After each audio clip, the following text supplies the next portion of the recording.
Abra a tua Bíblia no livro do profeta Joel. Iniciamos semana passada uma nova série de mensagens. Cada domingo teremos um encontro com um dos profetas menores. Os profetas menores são meio que negligenciados por nós cristãos. Conhecemos pouca coisa dos profetas menores. Conhecemos Jonas, né?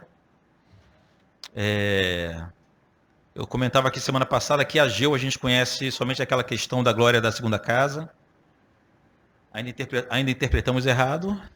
Perdão. E Malaquias, que fala sobre o dízimo, é o que a gente conhece dos profetas menores. Com a graça de Deus passaremos 3 meses na presença desses homens que são menores, não por sua importância, mas somente pelo tamanho de sua obra. Mas a importância é a mesma que os chamados profetas menores. Há inclusive quem prefira chamá-los de profetas curtos, porque os livros são menores. Vamos fazer uma leitura de Joel capítulo 3, versículo 14, mas depois vamos fazer um panorama de todo o livro, que é bem pequeno. Então abre Joel 3, 14. Como nós não usamos mais a projeção, você vai manter a sua Bíblia aberta em Joel, tá bom? Vamos ler somente o versículo 14 do capítulo 3, que diz assim: multidões, multidões, no vale da decisão, porque o dia do Senhor está perto, no vale da decisão. Vamos orar ao Senhor. Pai querido, nós te louvamos porque mais uma vez aqui nessa manhã nós tivemos a chance de ler uma pequena porção da tua palavra. Clamamos pela atuação poderosa do teu Espírito Santo, nos dando iluminação para que consigamos compreender a tua vontade revelada, Pai. Trabalhe através da minha vida, trabalhe na vida dos meus irmãos, para que a tua igreja seja edificada mais uma vez e o teu nome exaltado aqui entre nós. Em nome de Jesus. Amém. Queridos, diferente da maioria dos outros profetas, nós não temos muitas informações a respeito de Joel. Nós não sabemos quem era o rei na época de Joel. Com isso, nós não sabemos sequer a época em que ano foi que ele exerceu o seu ministério. Não sabemos praticamente nada sobre a vida desse homem. Tudo que sabemos é que o seu pai se chamava Petuel. Isso porque ele conta no início do livro. Mas ninguém sabe quem foi Petuel. O que sabemos, e o próprio livro nos diz, é que a nação de Israel estava passando por dias terríveis. Principalmente por uma grande crise econômica, uma grande crise financeira, provocada por 2 fatores. Uma praga de gafanhoto que nunca se viu igual, mas também um longo período de seca. Então, para uma cultura que dependia basicamente da agricultura e da pecuária, uma praga de gafanhotos, vocês vão ver como que era algo assustador, essa praga de gafanhotos. Mas também uma seca muito prolongada, acabaram com a economia, com as finanças de Israel, afundando a nação numa crise imensa, grande miséria, e muita gente passando fome por causa dessa crise. O tema do livro de Joel é o dia do Senhor, ou como prefere, o grande e terrível dia do Senhor. Mas se Deus nos permitir, nós vamos entender que aqui em Joel, quando ele fala o dia do Senhor, quando ele cita o dia do Senhor, ele pode estar se referindo a pelo menos 3 situações. Joel chama de dia do Senhor aquele momento em que Deus visita o seu povo com castigo, mas dando ainda assim possibilidade de arrependimento. Ou com a promessa de castigo, dando a possibilidade de arrependimento. Mas Joel também chama de dia do Senhor, aquele momento que Deus visita o seu povo, é determinado a castigá-lo. Quem quiser se arrepender, vai se arrepender no castigo, no juízo, no cativeiro, por exemplo. Também chama esse dia de dia do Senhor. E por fim, Joel também chama de dia do Senhor aquele grande dia em que o Senhor julgará todas as nações. Ou seja, nesse pequeno livro, nesse pequeno profeta, quando ele fala dia do Senhor, ele pode estar se referindo a uma dessas três situações. Uma promessa de castigo temporal, uma promessa de um castigo mais severo, uma promessa de juízo final. Abrindo aqui a Bíblia no primeiro capítulo, o profeta primeiramente fala sobre quando o Senhor visita o seu povo com esse castigo temporal. Olha o que diz o capítulo 1, a partir do versículo 2.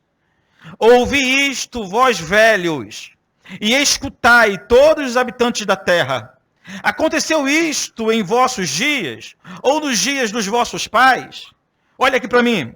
O profeta inicia alertando a Israel de que não há precedente para aquilo que o Senhor já estava fazendo à nação. O Senhor estava castigando o seu povo de uma forma jamais vista. Olha aqui para mim, olha para mim aqui. O Senhor estava castigando o seu povo de uma forma jamais vista, nem nas gerações que antecederam, e as próximas gerações também não viriam o que estava acontecendo. É assim que se abre o livro. Por isso que no versículo 2 ele diz isso, ó, vocês já viram isso acontecer antes? Isso nunca aconteceu antes. Olha o versículo 3. Narrai isto aos vossos filhos, e vossos filhos o façam aos seus filhos, e os filhos destes a outra geração. O que Deus está dizendo através de Joel aqui é o seguinte: eu estou castigando já a nação de uma forma que nunca ninguém viu, é inédita.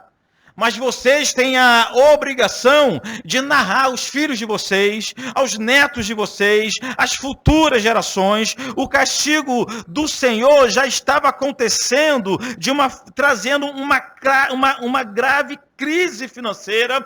E o motivo disso, a razão disso, era o juízo de Deus. Mas o Senhor deixa claro o seguinte: o que vocês estão vendo acontecer é algo terrível, mas os filhos, os netos, os bisnetos de vocês devem saber também o que está acontecendo no dia de vocês. Nós sabemos que nós temos a incumbência de transmitir a palavra de Deus para as futuras gerações, inclusive as palavras de juízo ou os momentos de juízo.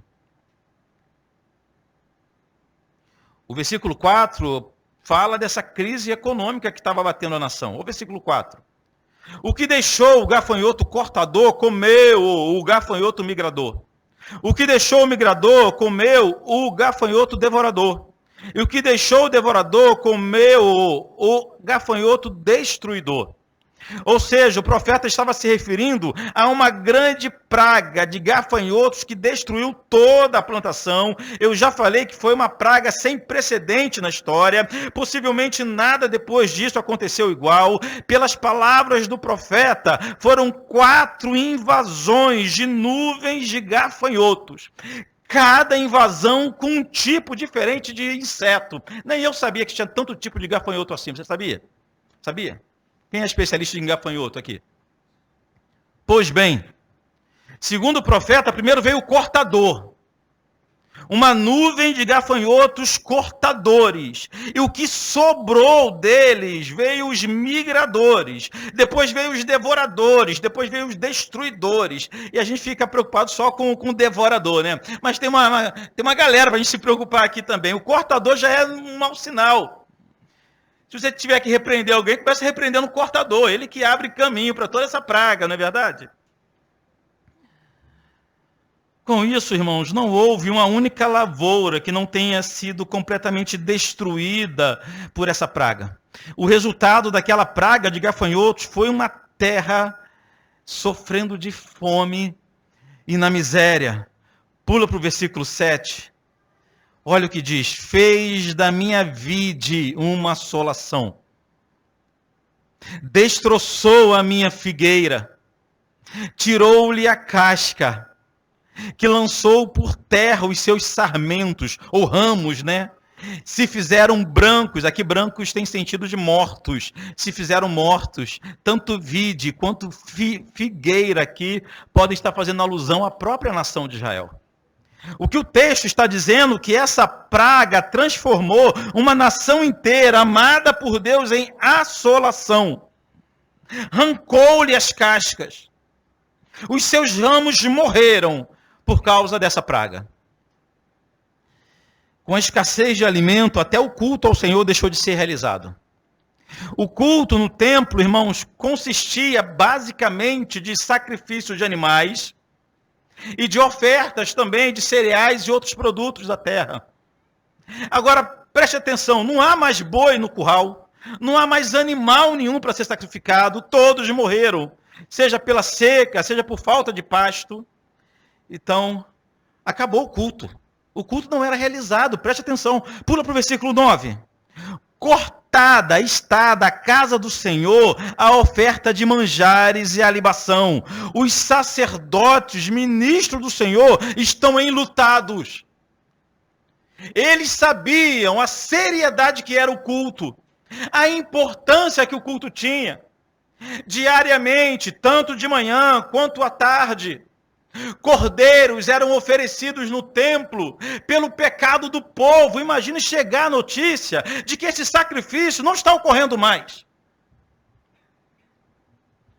O cenário, queridos, é de uma catástrofe. Acompanhe comigo a partir do versículo 10. O campo está assolado e a terra de luto, porque o cereal está destruído e a vide se secou, as olivas se murcharam. Envergonhai-vos, lavradores, uivai, vinhateiros, sobre o trigo e sobre a cevada, porque pereceu a messe do campo. Messe do campo é a colheita do campo, não resistiu, ela pereceu. Versículo 12.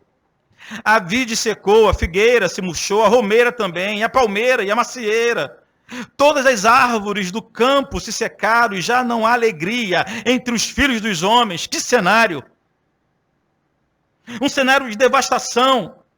A ideia é que o povo estava vivendo uma crise econômica tão aguda, tão severa, ao ponto de não haver mais alimento em toda a terra, as árvores do campo pararam de produzir, não havia mais alimento em lugar nenhum, não havia mais animais nos currais, o desemprego atingiu as famílias, morreu toda a esperança de uma nação, ninguém tinha esperança de uma reestruturação financeira. O povo estava passando severa fome, a crise era uma crise violenta, e o mais assustador é que essa crise violenta que abatia a nação vinha das mãos de Deus. Isso que é assustador. Deus decidiu fechar todas as portas para os seus filhos. A porta que ele abre, ninguém fecha, mas a porta que ele fecha, ninguém abre. Mas graças a Deus, o anúncio do castigo divino não vem desacompanhado. Juntamente com o castigo vem a possibilidade de restauração. Bastava o quê? Arrependimento. Ainda aqui no capítulo 1, a partir do versículo 13, percebam que o Senhor, ele ofertou a oportunidade de restauração ao povo, mas deixou claro que esse processo de restauração deveria iniciar pelo culto. Ó, versículo 13. Cingi-vos de pano de saco e lamentai. Quem? Sacerdotes. Uivai, ministros do altar. Vinde, ministros de meu Deus, passai a noite vestidos de pano de saco, porque da casa do vosso Deus foi cortada a oferta de manjares e a libação. Promulgai um santo jejum, convocai uma assembleia solene, congregai os anciãos, todos os moradores dessa terra, para a casa do Senhor vosso Deus, e clamai ao Senhor. Esse era o segredo para a mudança de história, para a mudança de chave. Mas percebam, irmãos, que as primeiras orientações, as primeiras ordens, são para que o culto ao Senhor, para que os sacerdotes restaurassem as suas vidas diante de Deus com lamento, com jejum e com súplica. Os sacerdotes primeiros deveriam, os que ministram diante de Deus, a partir deles que deveriam vir arrependimento para todo o povo. O mundo estava em crise financeira, os homens estavam com fome, mas, em primeiro lugar, o Senhor queria tratar uma questão espiritual. O Senhor sabia que a crise que os homens viviam era por causa do tipo de culto que eles ofereciam a Deus. O Senhor sabia que a crise que eles viviam tinha como origem um fator espiritual e não ao contrário. Nós aqui pensamos que cultuamos ao Senhor de acordo com nossa vida. Nós aqui pensamos que cultuamos mal por causa de nossas crises, mas na verdade é ao contrário. São as crises de nossa vida que produzem, ou seja, as crises de nossa vida são produzidas por causa de um fator espiritual. Dentre eles, a forma que nós cultuamos a Deus. Não é o contrário.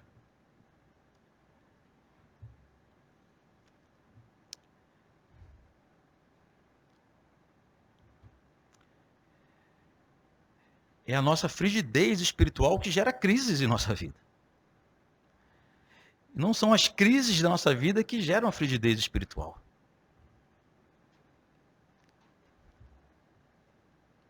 É falta de zelo com a vida espiritual que gera crises em nossa vida.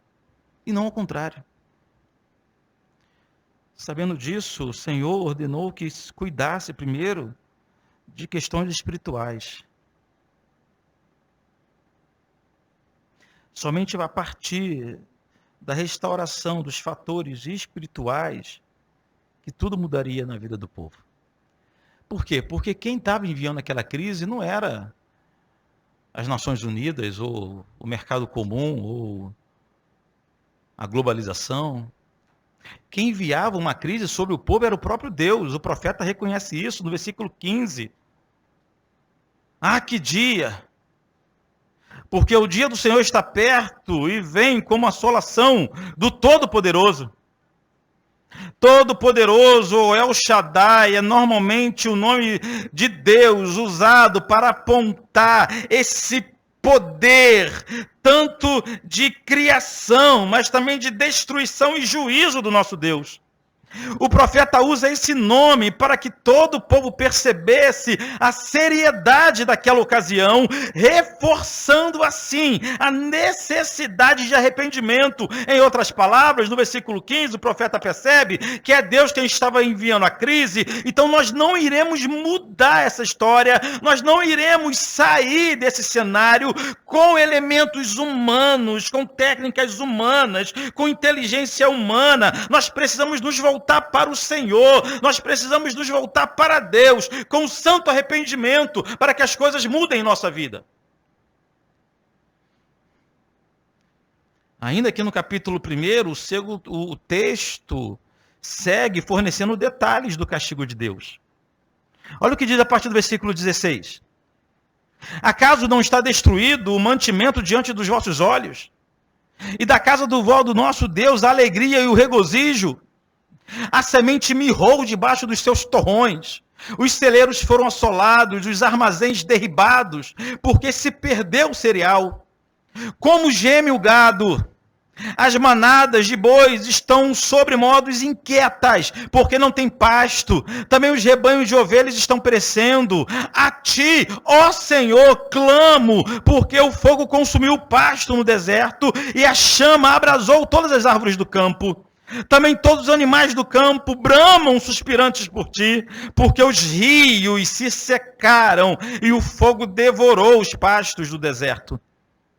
Que cenário pintado aqui no capítulo 1. No capítulo 2, a mensagem sobre o dia do Senhor fica ainda mais intensa, irmãos. Depois da primeira mensagem de alerta e de afirmar a necessidade de arrependimento, o profeta diz que além do Senhor visitar o seu povo com castigo, o Senhor também visitaria com destruição completa. Olha o capítulo 2, a partir do versículo 1. Tocai a trombeta em Sião e dai voz de rebate no meu santo monte.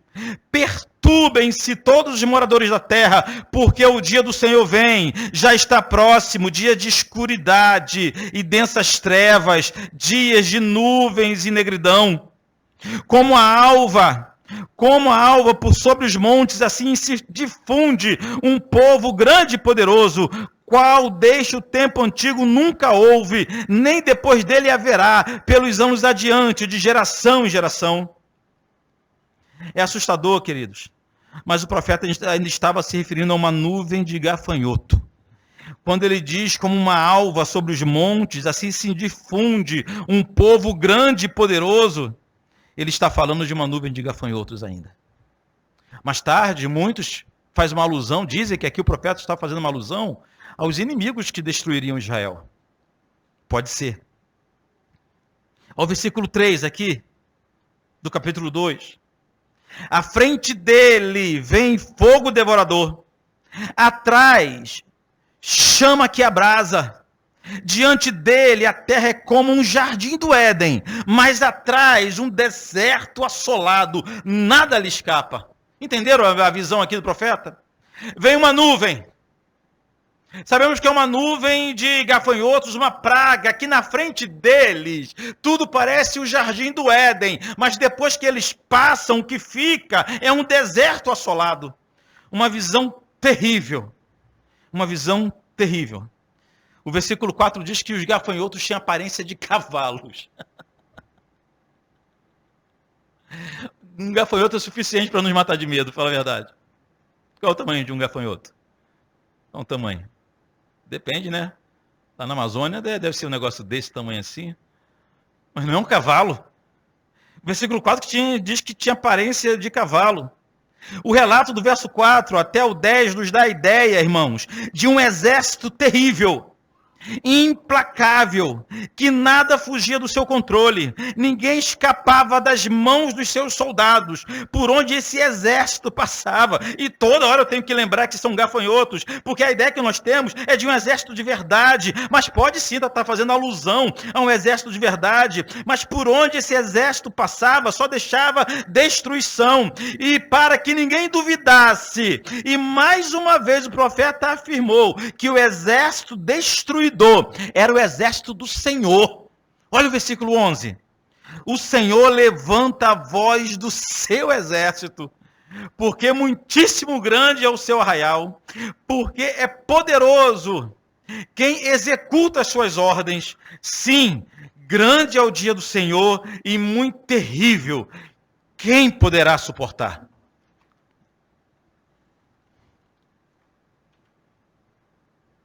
À medida que passamos as folhas do livro de Joel, as profecias vão se agravando.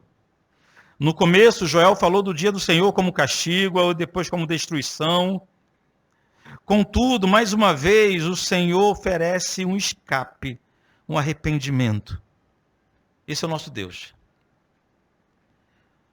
O versículo 12, aqui do capítulo 2, diz assim, ó: ainda assim, agora mesmo, diz o Senhor, convertei-vos a mim de todo o vosso coração, e isso com jejuns, com choro e com pranto. Irmão, jejum, choro e pranto apontam para um arrependimento verdadeiro. Versículo 13, rasgai o vosso coração, e não as vossas vestes. Um parênteses aqui. Era costume dos antigos rasgarem as vestes como sinal de vergonha e arrependimento. Mas aqui o Senhor não quer vestes rasgadas, mas sim corações rasgados. O Senhor não se interessa por sinais exteriores de arrependimento. O Senhor convida o seu povo para o verdadeiro arrependimento, arrependimento que ocorre no coração. Por isso que o verso 13 diz isso: rasgai o vosso coração e não as vossas vestes, e convertei-vos ao Senhor vosso Deus. E ainda nos dá motivos pelos quais devemos nos converter ao Senhor, porque Ele é misericordioso, compassivo, tardio em irar-se, grande em benignidade e se arrepende do mal. Eis 5 bons motivos para nos convertermos ao Senhor. A terra está sendo assolada por gafanhotos que parecem cavalos. E o profeta diz o seguinte, que Deus ele é misericordioso e compassivo, tardio em irar-se. Como concilia essas duas realidades? É porque na nossa cabeça, amor é aquele troço que o pessoal faz lá na novela das 6 da Globo. Aquele sentimento, aquele negócio que está nas músicas do Roupa Nova. Para a gente, amor é aquilo ali. Aquilo é amor. Nós não conseguimos entender o amor de Deus que visita o seu povo com uma praga de destruição, se for necessário. E ainda assim é prova do seu grande amor.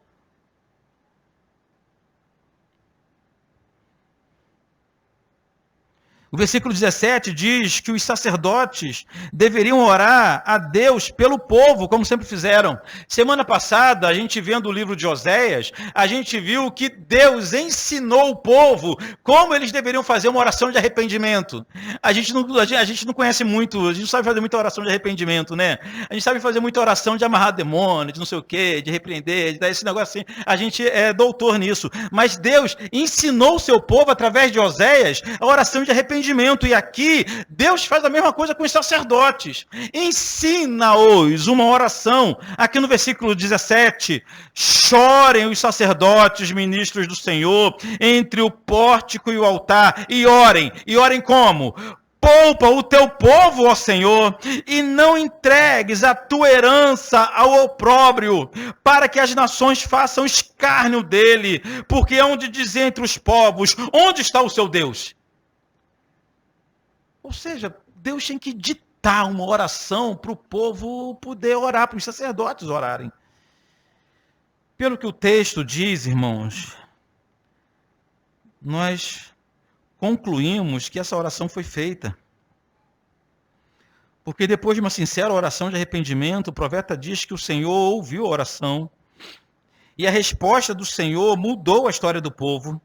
O Senhor respondeu fazendo 4 promessas ao seu povo, depois de uma oração sincera de arrependimento, ainda aqui no capítulo 2. Primeiro, o Senhor prometeu abundância e livramento, capítulo 2, versículo 18 adiante. Então o Senhor se mostrou zeloso na sua terra, compadeceu-se do seu povo e respondendo disse: eis que vos envio o cereal e o vinho e o óleo e deles sereis fartos. E vos não entregareis mais ao opróbrio entre as nações. Mas o exército que vem do norte, eu os removerei para longe de vós. Lançá-lo-ei em uma terra seca e deserta. Lançarei a sua vanguarda para o mar oriental e a sua retaguarda para o mar ocidental. Subirá o seu mau cheiro, subirá a sua podridão, porque agiu poderosamente. O que o Senhor está prometendo aqui, depois de um arrependimento verdadeiro, eu vou pegar os seus inimigos, eu vou restaurar a sorte de vocês. O cereal, o trigo, o óleo, o gado no campo. E o exército que vem contra vocês, eu vou destruí-los, eu vou jogar eles no deserto. Vai levantar o mau cheiro da podridão deles. Que promessa é essa? Abundância e livramento. As boas notícias continuam no versículo 21. Não temas, ó terra, regozija-te e alegra-te, porque o Senhor fez grandes coisas. Não temas, animais do campo, porque o pasto do deserto reverdecerão. Porque o arvoredo dará o seu fruto, a figueira e a vide produzirão com vigor. Alegrai-vos, pois, filhos de Sião, regozijai-vos no Senhor, vosso Deus, porque ele vos dará em justa medida a chuva, fará descer, como outrora, a chuva temporã e a chuva serôdia. Irmãos, chuva temporã e serôdia, ou seja, chuva do outono e chuva da primavera. O Senhor estava prometendo restaurar o ciclo natural das chuvas para que chovesse na medida certa a abençoar a terra. As promessas continuam no versículo 25. Restituir-vos-ei os anos que foram consumidos pelo gafanhoto migrador, pelo destruidor e pelo cortador, o meu grande exército que enviei contra vós outros. Que promessa é essa? De restauração, de abundância. Uma bela promessa, essa parte aqui de restituir os anos que foram consumidos pelo gafanhoto. Você já conhecia, não era verdade? muito falado, muito pregado, tem muitas músicas com essa letra, mas as pessoas entendem diferente isso aqui. A promessa de restauração em abundância é para quem? É para quem? É para quem é dizimista fiel? É para quem vende os seus bens e entrega para a igreja? A promessa de restauração em abundância é para aqueles que se arrependem de verdade dos seus próprios pecados. Arrependimento genuíno. Não é para outro tipo de gente.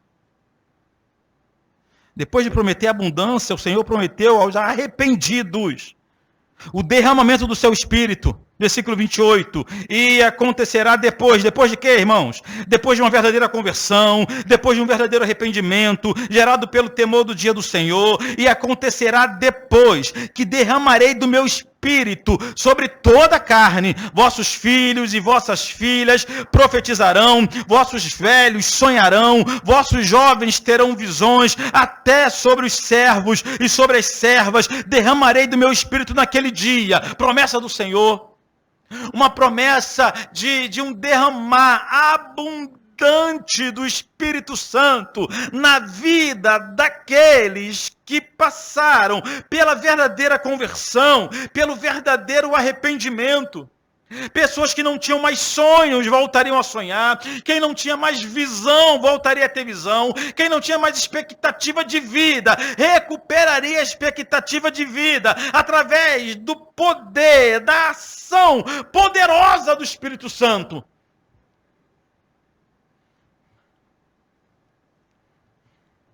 A terceira promessa do Senhor é de juízo final contra todas as nações. Pulando agora para o capítulo 3, no versículo 1, diz assim: eis que naqueles dias e naquele tempo, em que mudarei a sorte de Judá e de Jerusalém, congregarei todas as nações e as farei descer ao vale de Josafá. E ali entrarei em juízo contra elas por causa do meu povo e da minha herança, Israel, a quem elas espalharam por entre os povos, repartindo a minha terra entre si. Isso aqui dá muita pesquisa, esse versículo. Muita coisa pode se falar aqui. Mas o que eu quero dizer hoje é que não existe literalmente um vale chamado Vale de Josafá. Então, o Vale de Josafá é apenas mais um nome dado pelo profeta ao lugar que o Senhor se reunirá com as nações para julgamento. Lá na frente, no verso 14, o profeta chama esse mesmo vale de o Vale da Decisão, que é o texto, o versículo que nós lemos na abertura da mensagem.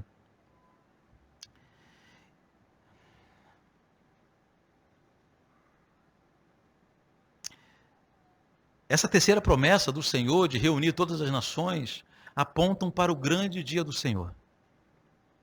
Aquele que nós entendemos que será de verdade o dia da vingança de Deus. Não será com derramamento de sangue. Não será aquela guerra com gente sendo derramada. Não é esse o dia da vingança do nosso Deus. É o dia que ele reunirá as nações. Todos o reconhecerão. E todo joelho se dobrará diante do Senhor. Reconhecendo que só o Senhor é Deus.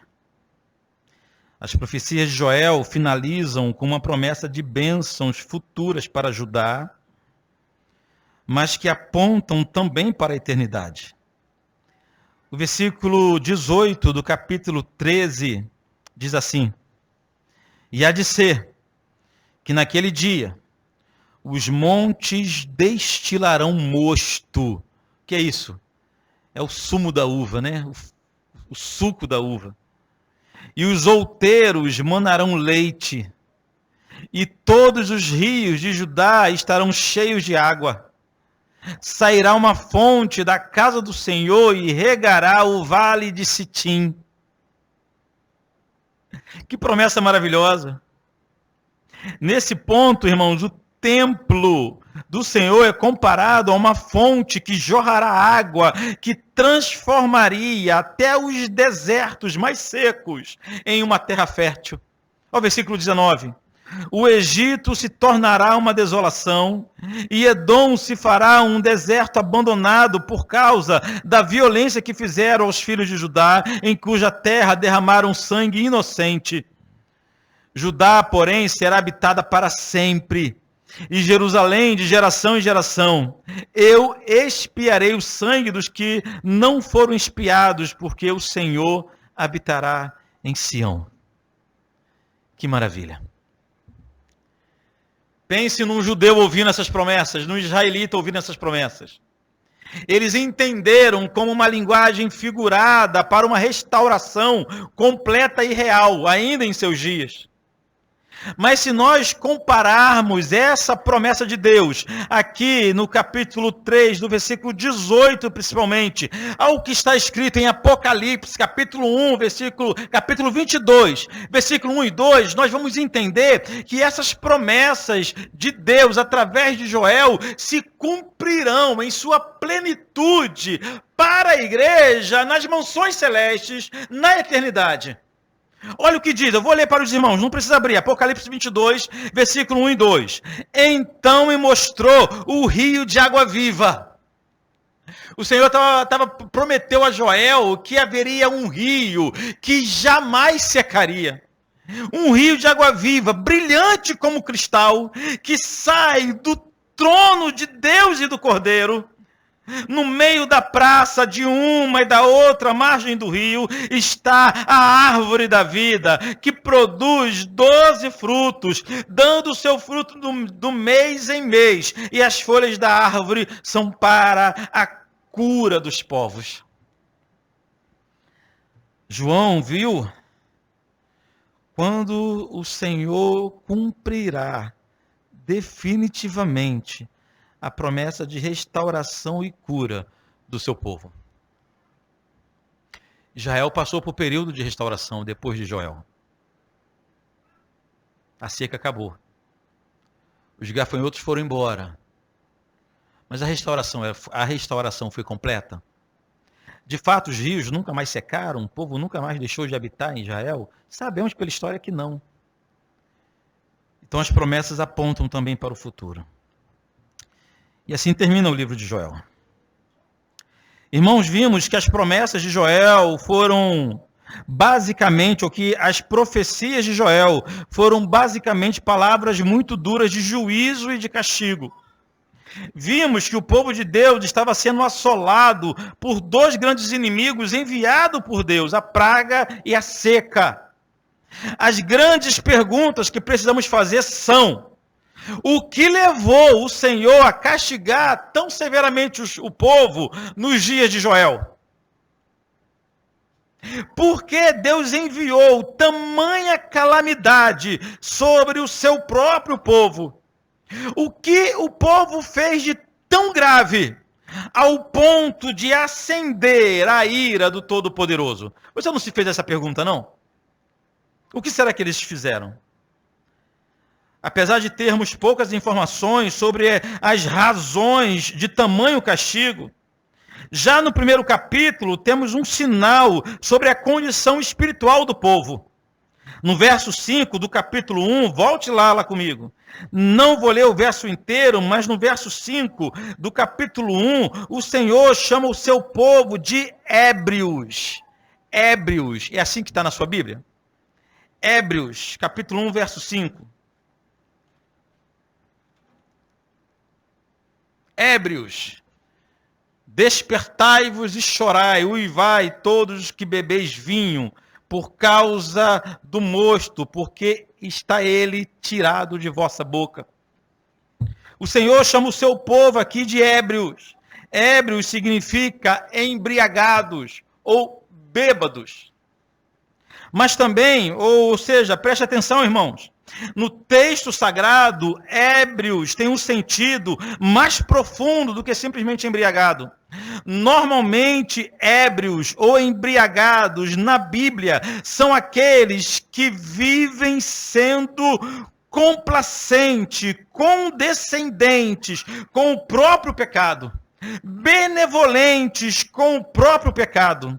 São aqueles que estão tão envolvidos com o pecado, que estão tão iníquos já em seu coração, que são considerados, que perderam a sensibilidade. E o pecado não lhe causa mais dano. A pessoa que perde a sensibilidade é um ébrio. É um bêbado. Um bêbado. Já viu como é que um bêbado perde a sensibilidade?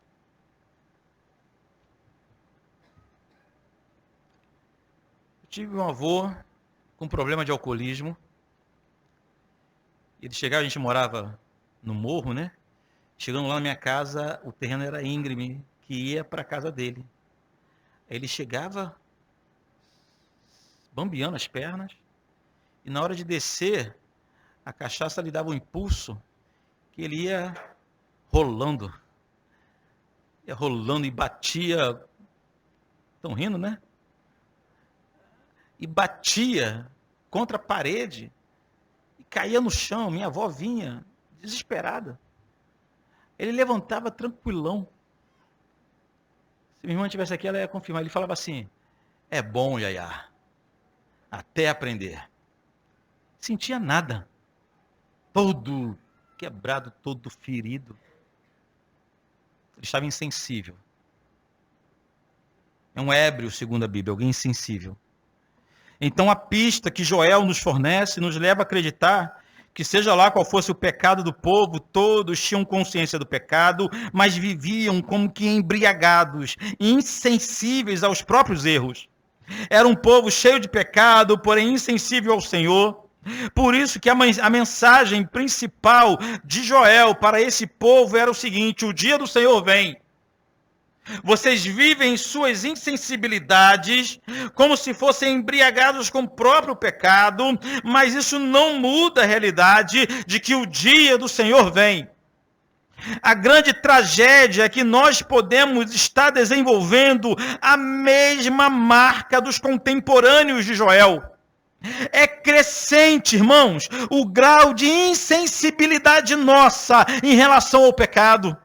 Há um esforço coletivo para desclassificar como pecado aquilo que a Bíblia chama de pecado.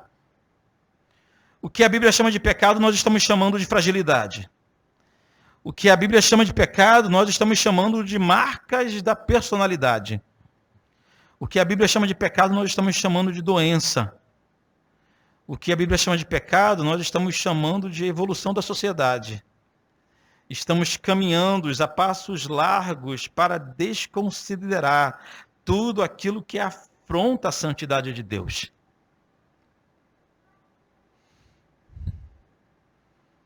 Sempre cito aquele pregador, pastor Batista, que quando estava enumerando alguns pecados, ele falou que ele estava falando de santidade.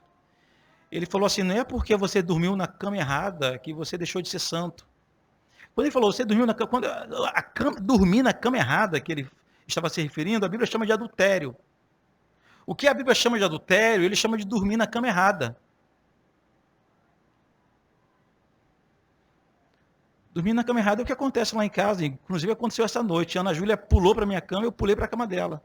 Não cabe 3 lá na cama. Quando vejo ela chegando, já pego o meu...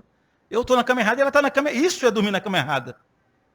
O que o pregador, o que o pastor fala que é dormir na cama errada, a Bíblia chama de adultério. Mas é melhor você falar que é dormir na cama errada. Por quê? Porque isso não vai afrontar ninguém. Isso não vai chocar o coração de ninguém.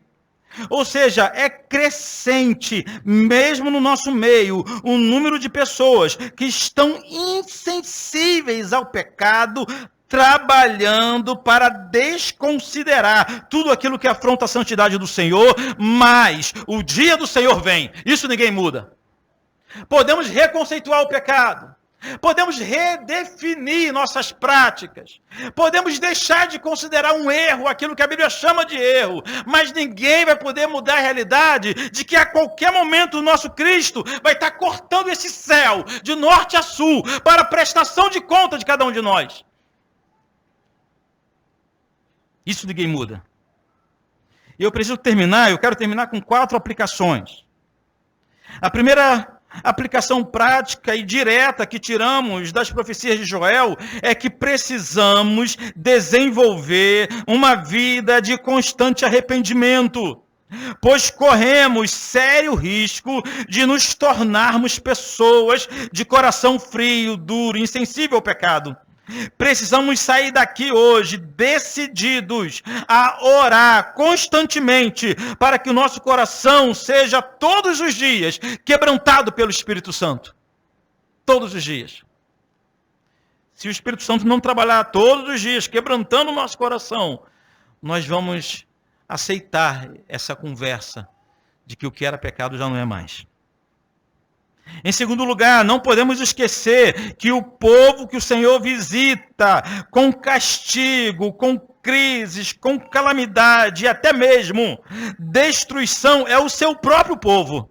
Não são os ímpios, não são os pagãos, que o Senhor visita inicialmente com castigo, mas sim é o povo eleito, é a nação de Deus, é o crente regenerado, é o escolhido. Esses sim podem receber a visita das mãos poderosas de Deus sobre suas vidas.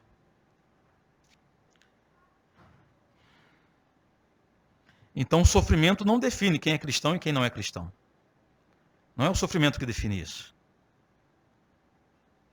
Em terceiro lugar, precisamos discernir se a crise que estamos passando, preste atenção, é fruto de perseguição e maldade do mundo, ou se a crise que estamos passando é consequência direta de nossos pecados. Só o Espírito Santo pode nos dar esse discernimento. Muitas coisas nós sofremos como consequência de nossos atos e nós dizemos que isso é perseguição. Irmão, olha para mim, nem tudo é perseguição. Muito é consequência dos seus atos, de suas escolhas, dos seus pecados e dos meus pecados. Nosso sofrimento, irmão, quando vindo do Senhor, é para a nossa salvação. Ainda que seja como consequência dos pecados, preste atenção, ainda que seja como consequências do pecado, o sofrimento que vem de Deus é para a nossa salvação, para a nossa restauração. Eu sempre repito isso. Não servimos aquele Deus que tem prazer no sofrimento só pelo prazer, que fica no seu trono rindo do nosso sofrimento. A ideia nunca foi essa da Bíblia. A ideia do Senhor, ao castigar o seu filho, é reconduzi-lo ao verdadeiro caminho. E por fim, precisamos, irmãos, viver com a certeza de que a qualquer momento, como a Bíblia diz, num abrir e fechar de olhos, poderemos estar diante do Senhor para julgamento. Devemos nos preparar para esse encontro. Homens e mulheres, adultos, jovens e crianças devem se prepararem para encontrarem com o Senhor mais do que qualquer outra coisa nessa vida. Prepare-se para um concurso público, mas prepare-se, sobretudo, para encontrar-se com o Senhor. Prepara-se para estruturar uma boa família, mas prepara-se, sobretudo, para encontrar-se com o Senhor. Prepare-se para casar, mas prepare-se, em primeiro lugar, para encontrar com o Senhor. Organize o seu ano, seja uma pessoa organizada, tenha planos, tenha projetos de vida, de desenvolvimento financeiro, econômico, social, profissional. Faça todos os seus planos, mas prepare-se, acima de tudo, para encontrar com o seu Senhor. Preparemos os nossos filhos para esse mundo. Preparemos, cuidemos que nossos filhos estejam preparados para ser bons profissionais, bons alunos, bom pai de família, boa mãe de família, mas em primeiro lugar, preparemos os nossos filhos para encontrarem com o Senhor. Porque Ele vem. Ele vem. E a principal lição do livro do profeta Joel é que nós precisamos nos arrependermos. Que o Senhor nos dê essa chance de arrependimento. Que o Senhor conduza a nossa vida pelas vias do arrependimento. Para que sejamos restaurados de verdade. Amém? Feche seus olhos. O pessoal do louvor vem me ajudar na última canção. Pai querido, as palavras do Senhor através de Joel nessa manhã vêm nos trazer um sério alerta, em especial para como o nosso coração é rápido em se tornar insensível à sua voz. Como que a nossa vida e como nós somos ligeiros a arrumar pretextos para os nossos pecados e como nós somos hábeis em redefinir nossos pecados como outras coisas qualquer, menos significativas e menos importantes. Nós, Pai, temos sérios problemas de personalidade, nós chamamos isso de... somente disso, problema de personalidade, não chamamos de pecado. Quando nós agimos com grosseria, com infidelidade, nós achamos que isso é marca de nossa essência e não é um pecado que há em nós que deve ser mudado. Quando nós enchemos o nosso coração de temores, nós acreditamos que somos somente pessoas preocupadas ou responsáveis. Mas a Bíblia chama a nossa ansiedade, o nosso temor de pecado. Isso é um pecado. Quando nós nos desesperamos frente à cultura, frente aos acontecimentos da nação,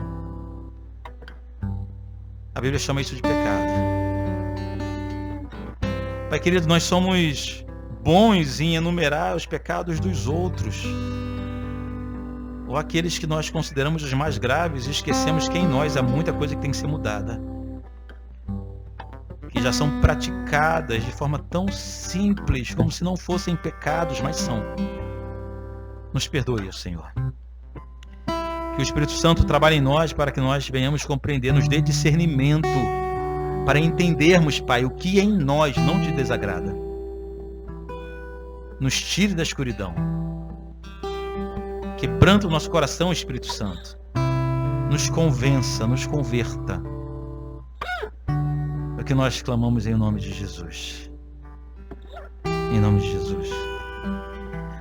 Se os problemas parecem não ter solução, quando as mágoas inundam o teu coração,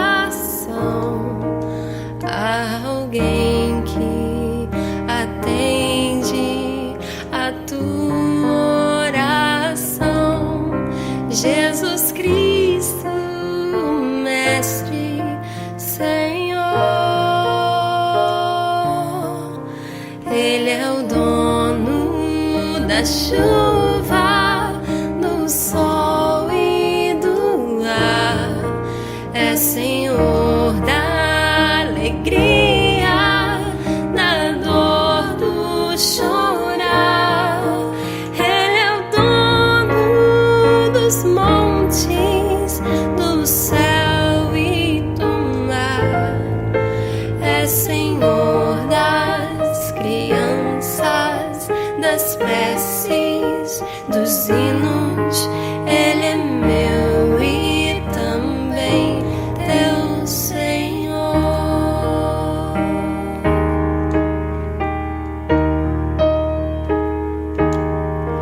Ele é o caminho, a verdade, a luz. Abre teu coração e recebe a Jesus. Tua vida é Cristo que agora conduz, pois é Ele teu Mestre, Senhor. Ele é o dono da chuva,